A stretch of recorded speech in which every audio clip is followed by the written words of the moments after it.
Welcome to my சேனலுங்க. இன்னைக்கு நம்ம குழந்தைங்களுக்கு பிடிச்ச மாதிரி லஞ்ச் பாக்ஸ் ரெசிபி தாங்க பார்க்க போகிறோம். கருவேப்பிலை கேரட் சாதம். இப்போ ஒரு பேன் எடுத்துக்கலாங்க. அந்த பேனில் கொஞ்சமாக கடலைப்பருப்பும் கொஞ்சமாக சீரகம், ஒரு கைப்பிடி கருவேப்பிலை, இவங்க 3 பேரையும் அப்படியே ட்ரை ரோஸ்ட் பண்ண போகிறோங்க. அந்த கருவேப்பிலையோட ஈரத்தன்மை இல்லாத அளவுக்கு நம்ம ட்ரை ரோஸ்ட் பண்ணணும்.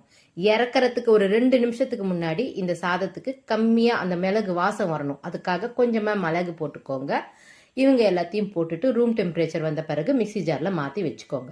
இப்போ அதே பேன்லேயே இந்த சாதம் செய்யறதுக்கு தேவையான அளவு எண்ணெயை விட்டுக்கோங்க.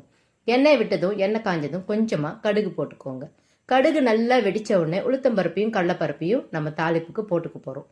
கூடவே கொஞ்சமாக வாசனைக்கு கருவேப்பிலை அவங்களையும் போட்டு ஒரு பெரட்டுன்னு எடுத்துருவோம். இப்போ நம்ம கேரட்டை நல்லா பூ போல திருவி வச்சிருக்கோம். 2 கேரட் தான் எடுத்திருக்கேன், சின்ன சின்னதாக. அவங்கள பூ போல திருவி அவங்களையும் நல்லா இந்த சாதத்தில் எண்ணெயில் போட்டு நம்ம வதக்கி விட்டு போகிறோம். கேரட் நல்லா வதங்கட்டும். கூட சேர்த்து ஒரே ஒரு பச்சை மிளகாயை சின்ன சின்ன பீசஸாக நறுக்கி அவங்களையும் போட்டுட்டு தனி மிளகாய் தூளும் போடுங்க. கம்மியாகவே போடுங்க, ஏன்னா மிளகு, பச்சை மிளகா, தனி மிளகாய் தூள் 3ம் போடுறோம்.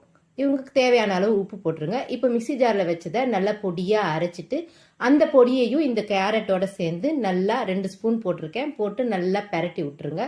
இப்போ சாப்பாடுக்கு தேவையான கலவை ரெடி ஆயாச்சு.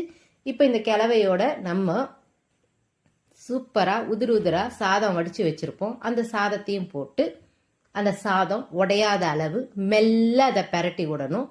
இப்போ ட்ரையாக இருக்கிற மாதிரி நமக்கு ஃபீல் ஆச்சுன்னா லைட்டாக எண்ணெயை விட்டுக்கோங்க. எண்ணெயை விட்டுட்டு ஒரு 2 பெரட்டி எடுத்தீங்கன்னா சூப்பரான கருவேப்பிலை கேரட் சாதம் நமக்கு ரெடி ஆயாச்சு.